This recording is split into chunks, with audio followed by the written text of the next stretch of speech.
Hey guys, Dwayne here.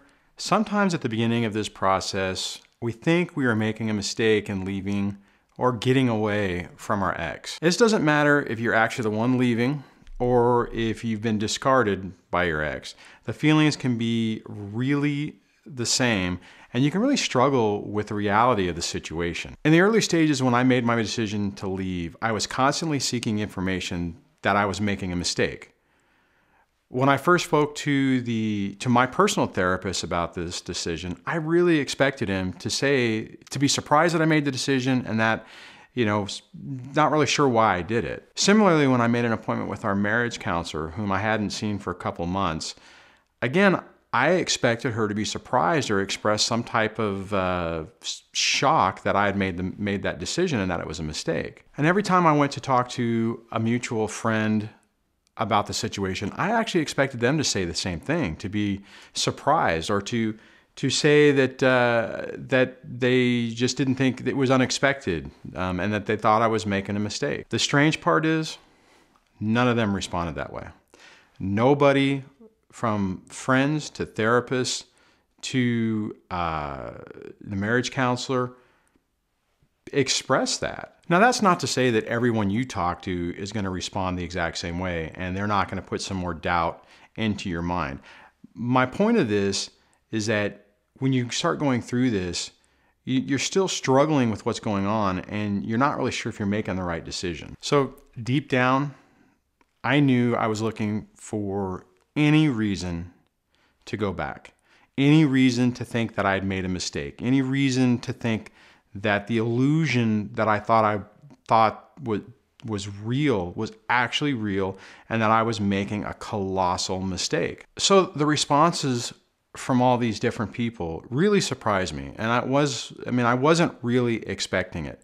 I was really thinking that they were going to tell me I was making a mistake, that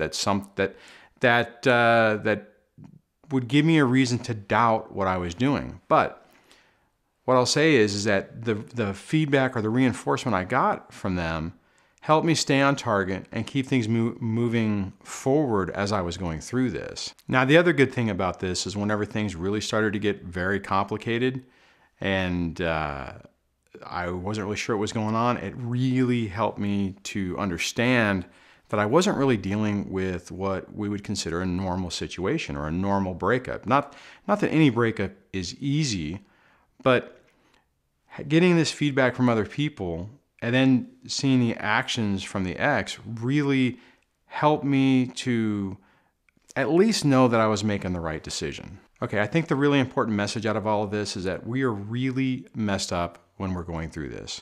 We are second guessing everything that we're doing and we're not really sure basically what end is up. So we're not really sure what is real and what isn't. We've been living this lie, this illusion for so long that we don't really trust what's in front of us. And we're looking for validation and reassurance that we can feel good about what we're actually doing. Okay, this is a really tough thing to say and admit. And, I'd like to say that I was 100% sure what I needed to do and what I was going to do and what I was doing. But unfortunately, that just really isn't the case. It's not true. This was one of the most painful and difficult times in my life and one of the most confusing times in my life as well. So I went through these various phases of getting to the point that I could make the decision, right? So in the beginning, I was completely stressed and freaked out and not really sure, and I was scared about the decision that I was making. Then once I finally made the decision, I felt really good about it. It felt like, I was getting an opportunity to have my entire life back. Now, the problem is that's when the narcissistic rage started and the lashing out, the smear campaigns, the triangulation, and all that crazy-making behavior went into full effect, and I was completely blindsided by that. Bottom line, we need to trust our instincts when we're going through this. Now, it doesn't matter whether you left or whether you were discarded.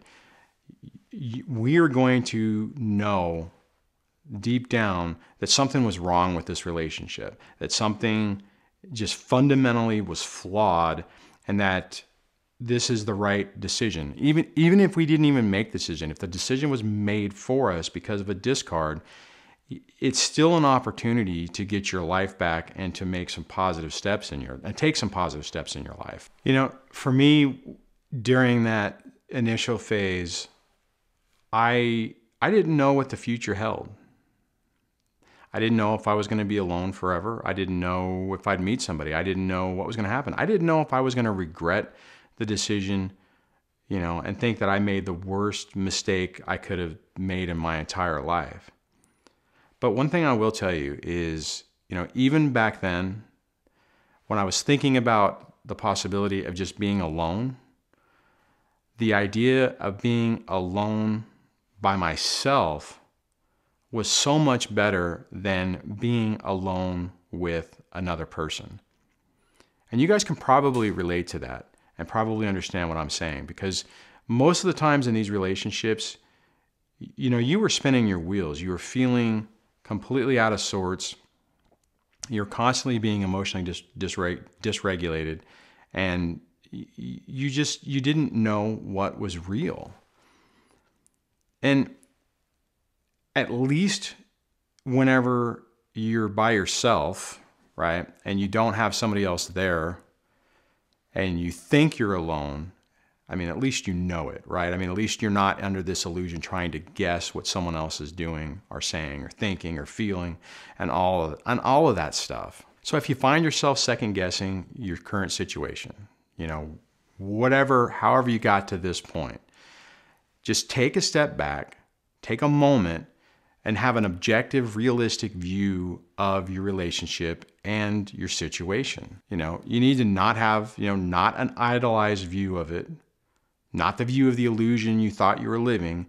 You need to take a step back and view the situation and relationship as it really is and as it really was. And the key in that is looking at the actions that the other person was taking and not the words, not the illusion, not that you were being told to believe, and really see the situation for what it was and what it is. Those simple steps can really help you see the situation and relationship in reality. I've gone through the same thing to where, especially in the early stages of this, where I was completely confused and second guessing myself and thinking back to situations and memories that I thought were good memories. I thought that represented a good time and a genuine experience.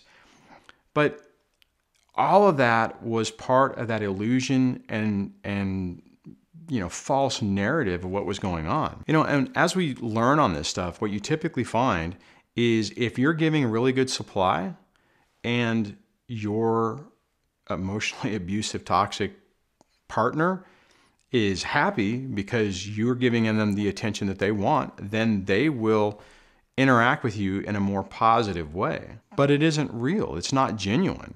If you can look back and see, the reason I say that is I look back at some of those situations that I had, and that's exactly what happened with me. I would look at those situations where I thought things were okay, and I would kind of focus on those.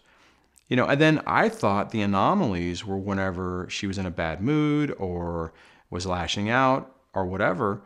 And I kind of discounted those, right? And one of the things that we do regularly, which is kind of annoying, especially when we're in the middle of these situations, is we take any little piece of positive attention and we amplify it. We make it really important because we need it to be important.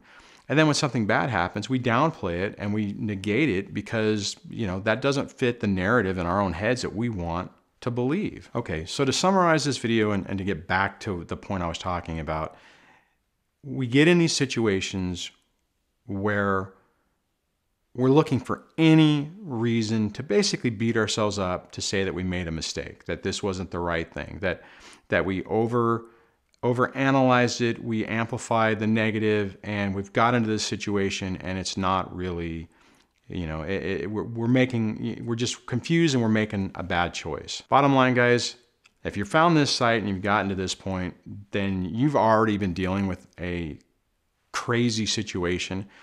And if there was ever any chance that this thing was a mistake and that you had misinterpreted this whole entire situation, then things would have happened differently. right?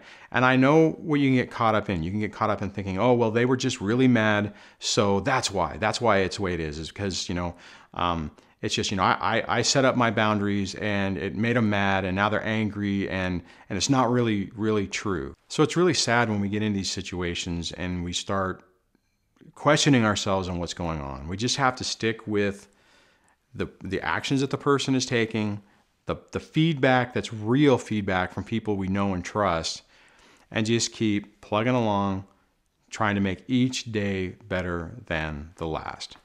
Okay, I'm gonna wrap this up. If you guys have some experience where you're second guessing and thinking that, maybe you've completely read the situation wrong and you want to talk about it, leave it in the comments below. If you like this video, give it a thumbs up. If you like the channel, please subscribe, and I will talk to you guys in the next video. So take care. Bye.